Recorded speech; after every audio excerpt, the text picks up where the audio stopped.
Technology, we're able to bring you pictures as well as the words to the story. Yesterday, they're saying some 80 different tornadoes landed in and around the Midwest. Michael Golde, the KTRS newsroom, joins us via Skype. You can watch us at stltoday.com with our partnership, also at ktrs.com. Michael Golde, you're joining us via Skype, and you're in New Minden, Illinois, which is about an hour east of St. Louis, right? That is correct. We are right off Highway 64, and it's just north of the town of Nashville, Illinois. What are you seeing there? Right now, I'm going to flip my camera around to show the viewers at home. I'm standing in front of St. John's Lutheran Church, and the roof of this church has been completely ripped off. The steeple, which used to exist on top of the roof, is gone. The church bell has been thrown into a field some 50 yards away or so. Windows just completely shattered. There's an antique organ that I'm told was in this church, and that has been completely destroyed. The EF3 tornado, I'm told. I spoke with Fox 2's Chris Higgins. He's on the scene here, and he said this damage is more of what an EF3 tornado would cause. If this was an EF4 that came through here, mainly all you would see is the straight, flat land and rubble. This kind of damage is more indicative of an EF3 tornado, which is winds right around 150 to 160 miles per hour, somewhere in there. Are there people? I spoke with them. Are there people out in the street talking, or are they? What's going on with the town itself?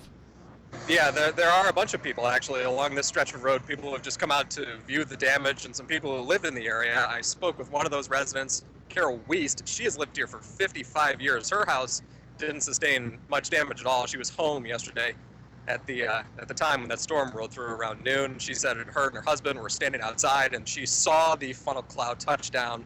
She ran to she didn't have a basement. She ran to the most interior room of her home. She said it sounded like the end of the world outside. She said sometimes you hear that it sounds like a freight train. She said it didn't so much sound like a train, but just it sounded like the end of the world. But yeah. Luckily, Carol's house made it out without damage.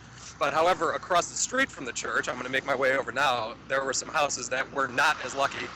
Carol said this house that I'm going to show you in a second was inhabited by an 102-year-old resident. She said he made it out safely to go live with relatives, but I'm going to show you the house as soon as I can cross the. As you're making your way across the street, Michael Golde, driving in, did you see a lot of damage driving in? Is it in pockets, or is the town totally devastated?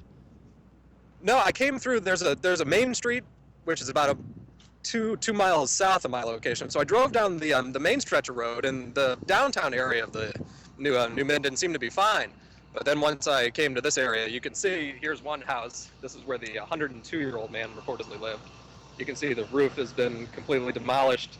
There's some police tape up around to keep looky-loos away, and the yard and the trees have just been completely uprooted. Michael, is this the home where, because there were two people who were killed in New Minden, is this the home where it was an elderly brother and sister, right? Yeah, I've heard that the two people who died were elderly residents. This is not where they are from. They're about 2 miles away in a farmhouse. I haven't seen that location yet, but just from the damage around here, I can understand how the lives were lost because this devastation. Let me show you another house. Here you go. You can see the roof completely ripped off here. Did the 102-year-old woman survive? Yeah, she made it out, or he or she made it out to go live with family members. Right. So there's a lot of residents displaced by the storm. Now I'm going to make my way over to the really damaged homes. And we should tell people, I mean, it is you're walking all within one block. I mean, this has all happened within a block. And as you're showing us these roofs, Michael Golde, I noticed the trees in the front of the house. Gone. These looks like they're big, giant oak trees, hundreds of years old, that looks like they just exploded in the front of the houses.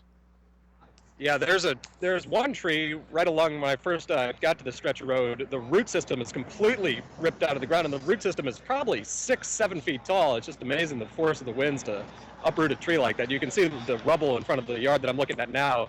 Just the tree has been stripped completely bare. There's buckets and garbage strewn all about the front yard, and just the bare bones of the house remains, and cars that sustained damage in the lawns. And this is going to take some time to rebuild all this. You know what's interesting, I find, because this town is only like 250 people, when an area is so devastated, and then you may see a home that's just standing there, untouched. Yeah. Do you see that, Michael Golde? I see within 200 yards, there are some homes that are relatively unscathed. You probably won't be able to see it now from where I turn my phone, but just down the road, there's some pretty large homes that look like they sustained very minor damage, especially compared to what's going on here. You can see the church again right across the street, and here is the cemetery that's next to the church that has also been completely ruined. The woman, Carol, who I spoke with earlier, she was in tears talking about the destruction that happened at the church. These gravestones have been knocked over and toppled over, and just trees, that church limbs, is 100 years old, isn't it? Yeah. Yeah. Oh, at least she thought the church dated back to the 1800s. Wow. That last house you showed us, the other houses, the roof was gone. The other house, the portion, that last house you showed us, there's nothing left but just 2x4s. It looks like that last house. They're all destroyed, but that last house looks like it's just so sad.